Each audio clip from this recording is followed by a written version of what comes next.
If your RV door deadbolt is stiff like this,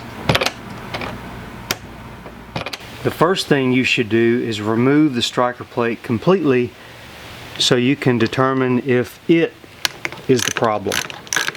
With the striker plate out of the way, shut the door and see if the problem still exists. If it still catches, then the problem is going to be inside your door frame.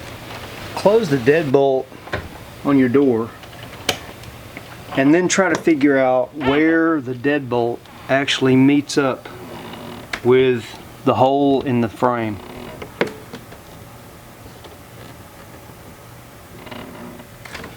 Mine is right here. So mine is actually on the top side of this hole. So the hole is actually just for the deadbolt.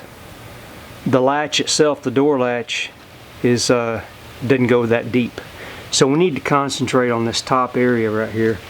So I've got a couple of different materials here. I've got aluminum, and the fiberglass shell of the camper is actually in there. So I'm going to use a combination of a utility knife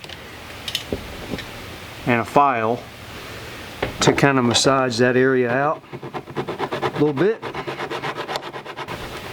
Once you've removed some of the material in height and depth, go ahead and give it a shot, give it a try. Smooth as glass.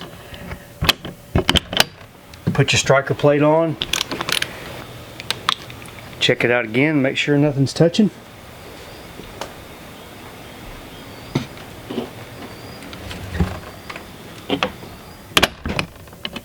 Smooth as glass. Alright, until next time, thanks for watching. Hit that subscribe button, like that next video. Take it easy.